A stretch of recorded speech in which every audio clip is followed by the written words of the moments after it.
Hey guys, I am running late tonight. Thank you for joining me. And as always, I'm going to try to get in here and find our live feed so that I can get with you guys. A little bit different setting tonight. See, I am in the process of babysitting duties tonight.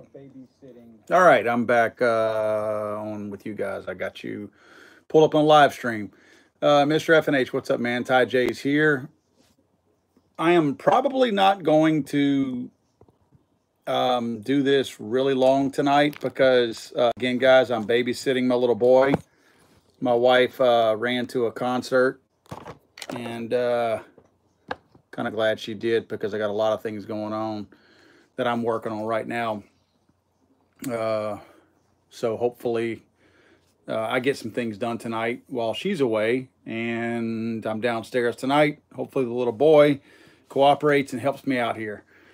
Let's see, guys. I've got a couple things to go over. I'm gonna have to cut it short tonight, obviously, because I'm taking care of my little boy tonight.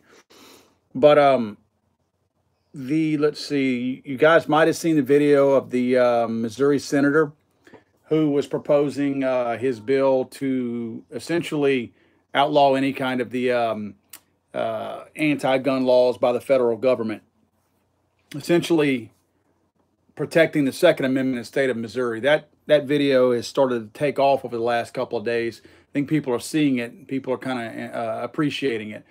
I will say this: within the last 30 to 45 minutes, the state of California has reinstated their unconstitutional ban on what they call high-capacity magazines, any magazines over that hold more than 10 rounds. If you'll remember, last week, a judge struck down their unconstitutional banning of standard capacity magazines, 10 rounds or more. Essentially, 30-round magazines is what they normally target because those are standard.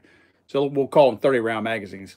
So they struck down the ban last week in California. So California's been buying up 30-round magazines for well over a week now, like crazy. And I think my time would be 6:49 p.m. Central Standard Time, I believe. At that point, you could no longer legally purchase a 30-round magazine in the state of California.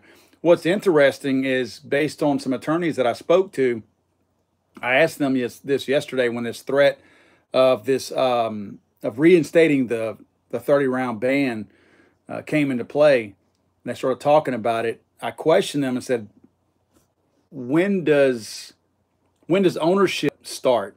In other words, if at 4:49 California time on Friday afternoon the ban goes back into effect, what if I buy a magazine at 4:48? And actually, I think the ban went into effect at 4:50 p.m. California time today, Pacific Coast. Actually, the ownership starts when you actually make that purchase and the purchase is final.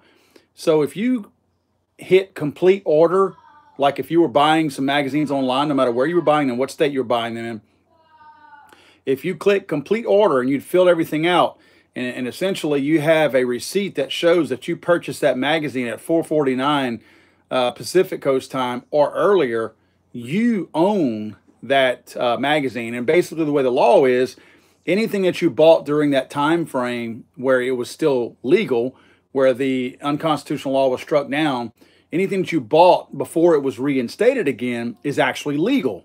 I know it's weird, it's crazy. Magazines are not serialized, so how would you know anyway? But that's the way it works. I mean, laws are stupid. Nobody ever said they made any real sense.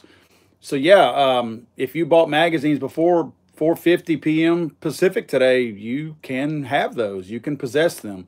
Now, that is California. I'm not sure if I lived in California how brave I would be running around with a bunch of brand new 30-round magazines in the state of California. That's just not the most gun-friendly atmosphere that I would feel comfortable in carrying those. So, yeah, not so sure that would be that I would be running around bragging that I got 30 round magazine in the state of California after 450 today. So you know how it is, guys. I mean, it's one of those things, but it is what it is.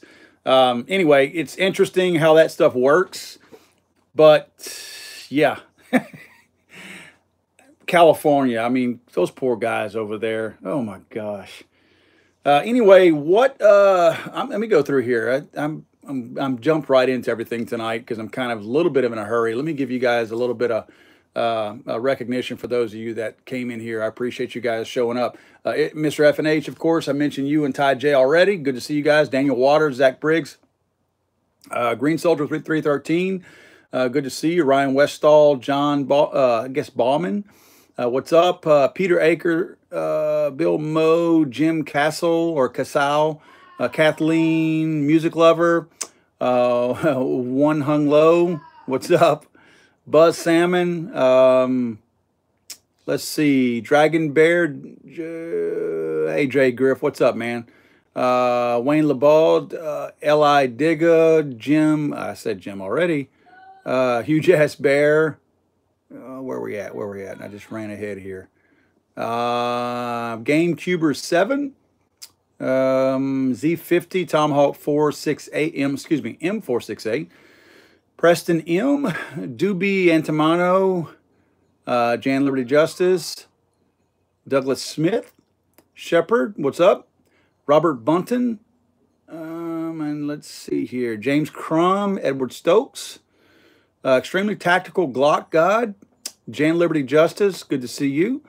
I think we have a couple of new people in here. David DeCluse, Midnight Ranger TM, guy that comments, Bob Blitheract, MBD 2020, Otto Poshner, and Freedom for All. Again, I'll get back to you guys here in a little bit. So yeah, thank you guys for hanging out with me.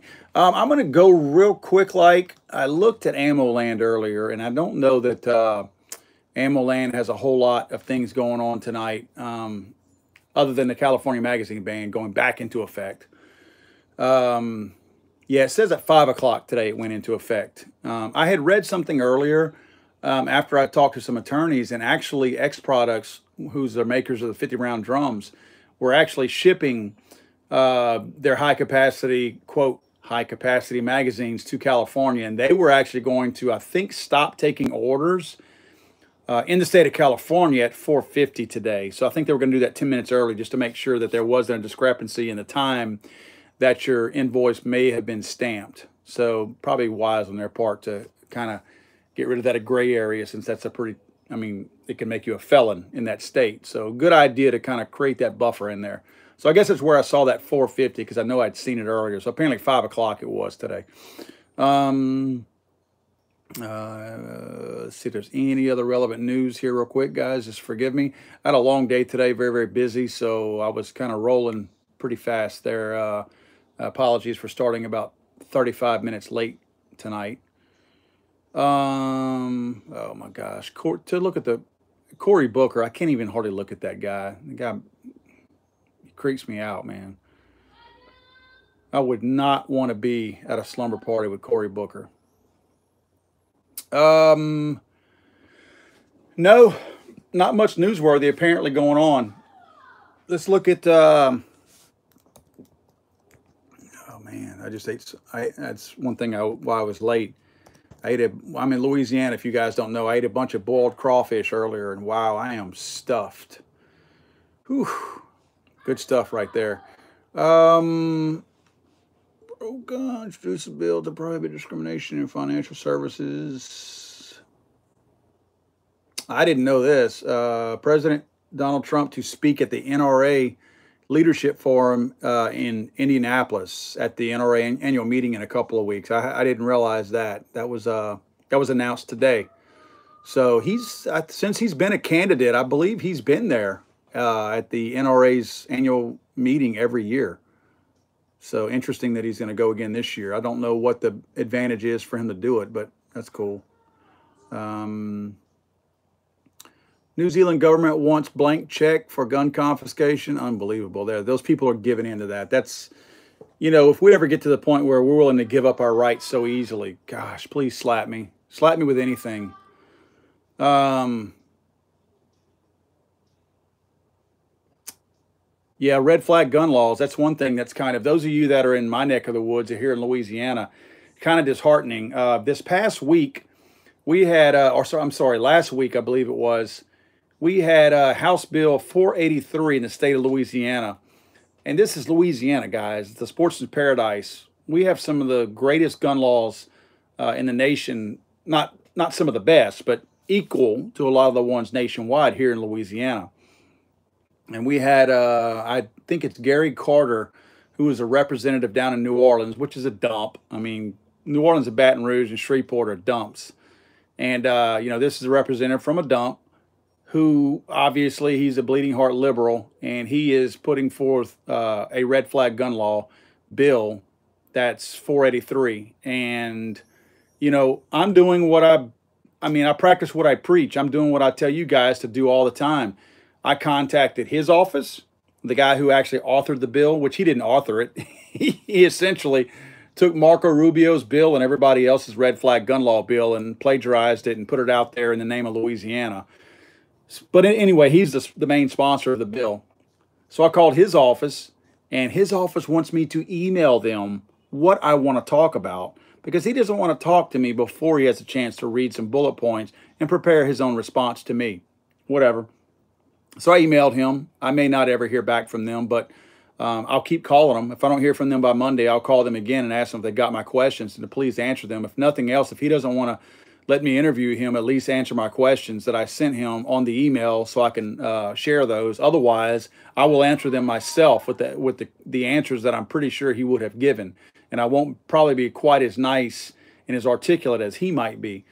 But not only did I contact him, because I always think it's important, even if that person is not necessarily over your particular district, I think it's always important to contact the person who authors the bill so that they know that it's not just people in their district that might have an issue with what they're writing. It's people throughout the state and throughout the country if it's a federal bill. So that's why I contacted him. But I also contacted all of the representatives and senators that represent me also. And there is more than one representative, because the way I look at it, if you don't know, I have a television show down here in Louisiana and Texas. So I looked at where our coverage area was for the television show on Fox 29. And I looked at our coverage map and I compared it to the state representative map. So what I did is I took all the representatives that are represented within my viewing area and let them know that I have this reach into all of your areas via my television show. So you need to answer these questions and tell me what your thoughts are going to be on this bill. And let me tell you, even the ones that I think are pro-gun are kind of scared to talk to me right now. And I don't know why, because I've never given the impression that I'm unapproachable or that I'm gonna, put somebody on the spot or whatever. It's possible that they just don't like to be asked frank questions. Even the ones that are supposedly pro-gun, they may not want to hear like really frank questions and direct questions. So I have been put off by every single senator and state senator and state representative in my area until next week. They've all given me, this is Monday that I started calling them, and I've been put off by every single one. One person said he's out of country. Another person's out of state. Another person has said he was in Baton Rouge in session for something else, which I don't think they're in session, so that was a lie. I think that was the one that actually penciled the bill, that wrote the bill, that lied and said he was in session in Baton Rouge, and they're not in session. So I'm getting all kinds of weird answers from people, those that represent me and those that are in the general area, as well as the author of the bill. But my point is, I think it's important that we always contact these people and let them know that we're listening. And anybody that has, not that I'm somebody, and I don't mean it like that, but anybody that has any kind of an influence, like me having a television show, I think it's important that they know that people that have any kind of influence, even if it's just reach to a general area that's a little bit bigger than just, your own neighborhood, it's important that they know where people like us stand and that we are willing to get the word out and that we're not intimidated by them and that we're, they're people just like I am. They put their pants on one leg at a time, just like me and you. So I think it's important that we let them know that, look, guys, I don't care what your title is. I don't care how long you've been in office. None of that stuff matters to me. What matters to me is that you listen to me and you recognize that I'm a voting part of this state. And you will listen to me because you have to listen to me. and let them know that I'm going to take, I don't care if my influence is only 5 people. I don't care if it's one person, one other person. It's important that they know that whatever influence I have, even if it is only 5 people, that those 5 people will hear what I have to say. And that if you don't answer me and deal with me correctly, I'm going to let them know that, hey, you don't represent us properly, and that you're not the kind of representative that we need. And we're going to see to it, ultimately, I don't even have to say, we're going to vote you out of office, because they know what my intent is. And look, guys, you can call it a threat all you want. If these people, their only fear is to be voted out of office, then yes, I am threatening them with their jobs, that if they don't do our bidding the way we think and the way we feel, those who put them in office, we're getting them out. We're going to find somebody. There's somebody out there like Eric Burleson in the state of Missouri that we can elect and put them in these offices. We don't have to settle for who we've got. For now we do, but until election day, we don't have to after that. So it's so important. And I'm going to tell you, the most effective campaigns and the most effective ways to get people out of office are those that start at the grassroots level. So I think that we have a really good chance to get people out of the office that don't need to be there. But yeah, I mean, this guy Carter, and he's, I forget, Algiers, I think is where he's at, in Algiers in the New Orleans area. Yeah, it's a cesspool down there, man. It's yeah. It's not.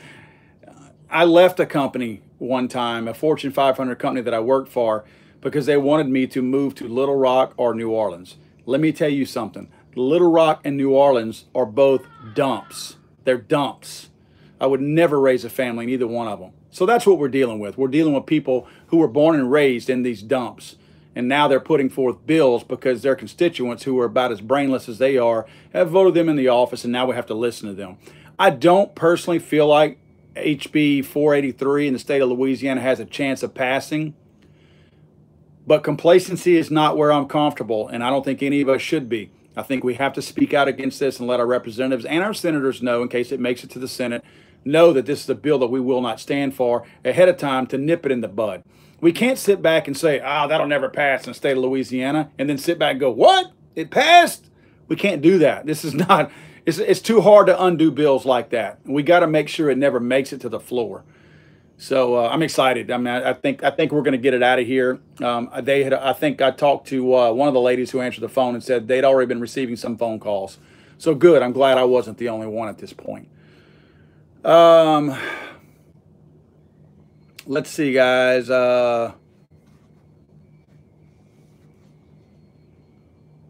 Let's see. I'm looking at your comments. Oh, cool. Richard Portella said he signed my petition. Yeah, I put a petition out there for the state of Missouri to let everyone there know that we do support their efforts with Eric Burleson and their bill to basically tell the federal government to butt out with their anti-Second Amendment laws and interference in the state of Missouri. So it's kind of cool that that's kind of, it's grown. It's grown. It's doing well. That petition is getting some people to sign it. So very, very cool. Let's see, guys. Did I have anything to go over? Oh, I know one thing I can go over real quick.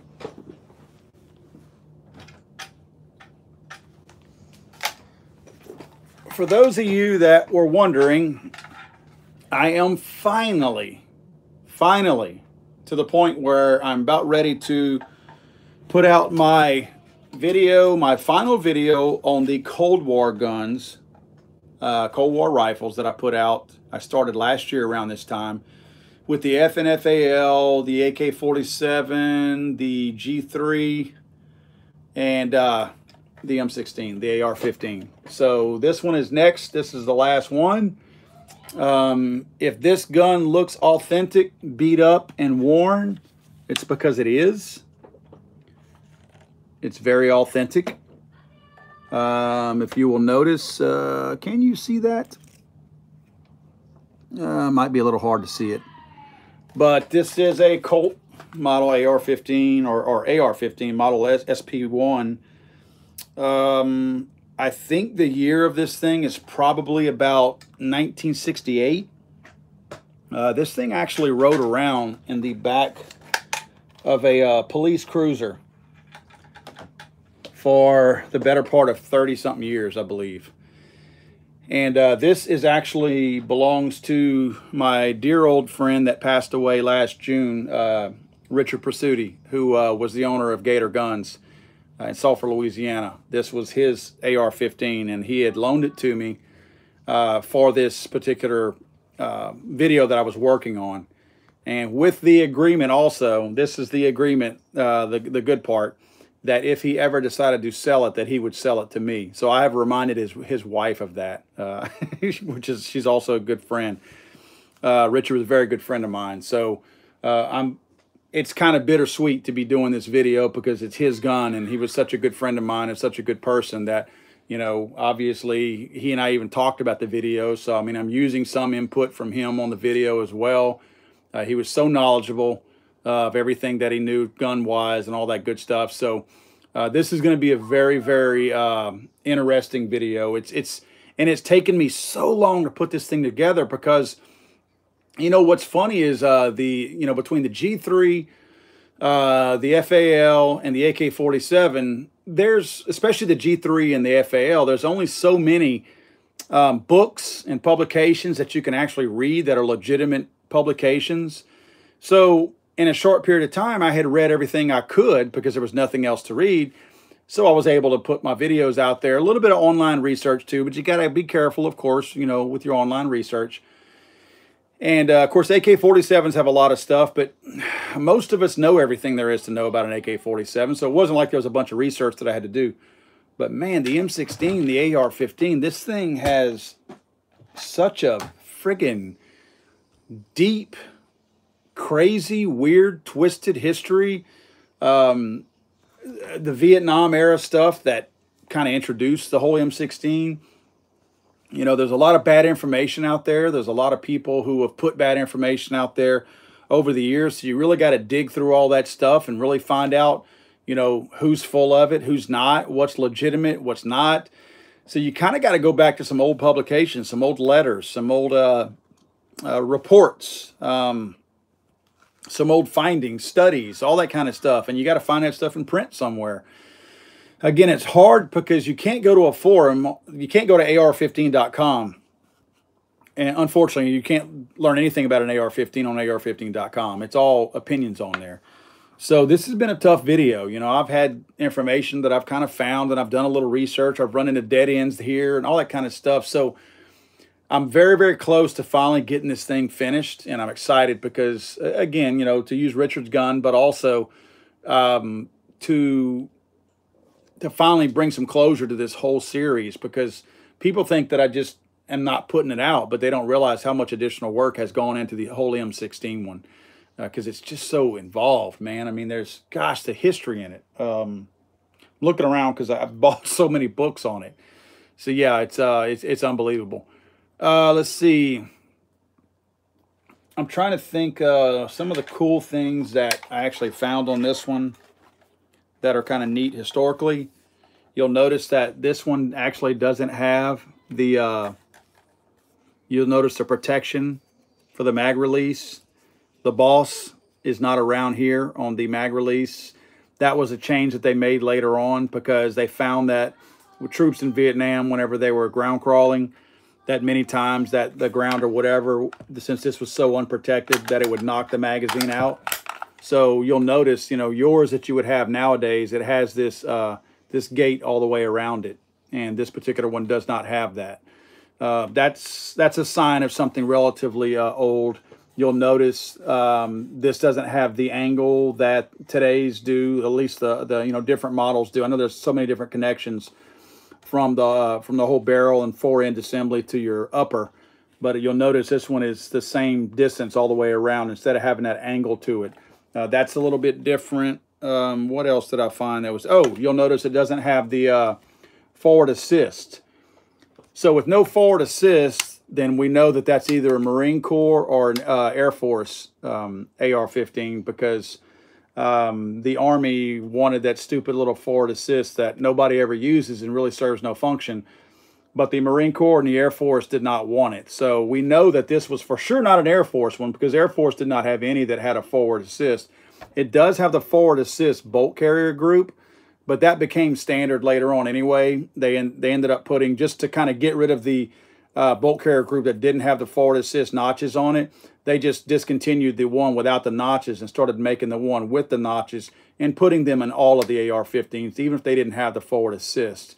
So the bolt is not really indicative of the era and where the rifle was. It's more the fact that it doesn't have the forward assist. I mean, you know for a fact that that one was either Marine Corps, again, or Air Force. Of course, the three-sided handguard. It's even got the three-pronged flash hider too. You know, this is all stuff that's you know, came standard on this thing. One thing that's kind of cool, actually, if I can get this off, I'll show you. This is pretty neat. You'll remember. Let's see if I can get this out without making a problem here. You'll probably remember that they were having the oh gosh, let me get this thing out of here. The buffer tube, you know what? I can't get it out, so I'm not going to share it with you. We'll go over this later because I don't have the tool to get that out, or at least the means to get that out. But there's some neat stuff on this rifle, and I'm excited to show that to you guys. This particular rifle in general has some of the stuff that I would have normally just been able to talk about and have to find pictures of, but I can actually show it on this rifle. So that's going to be fun. I'm looking forward to it. Let me greet some of you guys before I go, because I do have to go early, guys, and I very much apologize.